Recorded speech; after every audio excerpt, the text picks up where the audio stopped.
Las opciones que ofrece el universo literario son casi infinitas. Por eso aquí, en Rodeados de Libros, lectores de diversas literaturas comparten sugerencias de autores, obras y claves de lectura.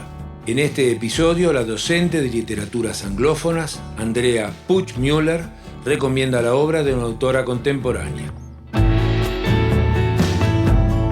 Leer es sumamente importante porque, activa nuestra cognición, nuestra imaginación, el pensamiento crítico, pero también nos habilita a conocer el mundo en el que vivimos y desarrollar una relación dialógica con lo que leemos. Es decir, como lectores no simplemente decodificamos lo que leemos, sino que entablamos un diálogo con ese texto y con el contexto en el que se sitúa, el contexto en el que lo leemos o el contexto de producción del texto. Cuando leemos, hacemos como una transacción entre lo que el texto nos provee y lo que nosotros traemos.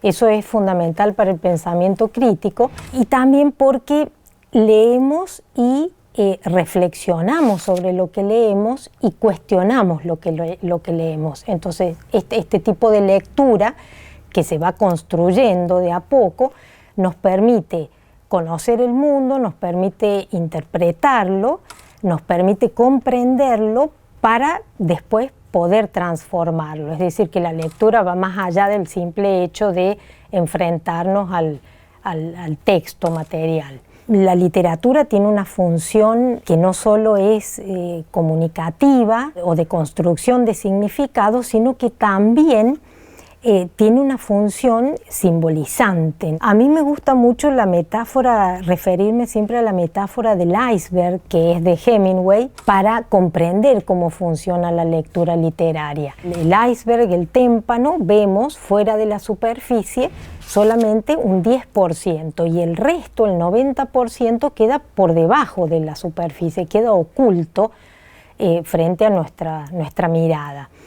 Esto mismo ocurre con el texto literario. Cuando leemos nos encontramos con un 10% que es lo escrito, lo que se ve, y todo el resto queda por fuera, es lo que no está explícitamente dicho y que el lector tiene que de alguna manera descifrar, construir, proveer. Nos permite leer las líneas, es decir, lo escrito, lo explícito, leer entre líneas, es decir, poder realizar inferencias, decodificar ironías, ver esos significados ocultos y también leer más allá de las líneas, es decir, poder construir o poder percibir la ideología del texto o el punto de vista del texto del autor o la autora si es posible. Por lo tanto, la lectura literaria, a mi criterio, es mucho más completa, aunque también es más compleja y más desafiante.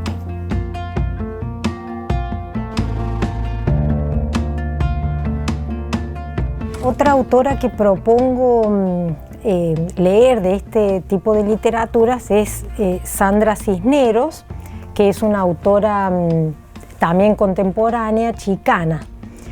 ¿Quiénes son los chicanos? Son descendientes de mexicanos, pero que han nacido en Estados Unidos. Es importante hacer aquí una diferencia entre quienes se llaman a sí mismos chicanos o chicanas y mexicanos estadounidenses o mexicanos americanos. El mexicano estadounidense tiene una connotación mucho más neutral, más políticamente correcto, como dicen en Estados Unidos. Quien se denomina a sí mismo chicano implica un compromiso social, político, de lucha a favor del reconocimiento de este tipo de comunidades minoritarias étnicas. La autora que he elegido, Sandra Cisneros, se denomina a sí misma como una autora chicana. El libro que puedo recomendar se llama El arroyo de la Llorona. No es una novela, es una colección de cuentos cortos. Lo que hay que tener en cuenta al abordar este tipo de literatura chicana, y sobre todo Sandra Cisneros, es un tipo de literatura en donde se presenta siempre un conflicto identitario. Es decir, estamos hablando de lo que se denomina identidades entre medio porque al denominarse están señalizados por un guión, por ejemplo, mexicano-americano o mexicano-estadounidense, africano-estadounidense, es decir, son dos identidades divididas por un guión en donde se ubica la cultura en cuestión. Por eso se las denomina identidades entre medio, ya que se encuentran entre dos culturas y toman de ambas, pero crean algo totalmente nuevo, que es el caso de la literatura, como es el caso de la literatura chicana. Otra clave de lectura para tener en cuenta en relación con Sandra Cisneros es que, bueno, va a presentar siempre conflictos de su propia comunidad vinculados a características muy particulares de la cultura mexicana, como es el tema del machismo, el lugar de la mujer en ese tipo de culturas y cómo se van insertando en la cultura estadounidense. También hay que tener en cuenta que es una narrativa muy fragmentaria, es decir, no sigue la estructura tradicional de introducción, conflicto, desenlace, resolución, sino que rompe con esa estructura, lo cual es muy interesante. Y también son cuentos en donde donde aparece como característica la polifonía, es decir, hay una gran cantidad de voces representadas en sus cuentos.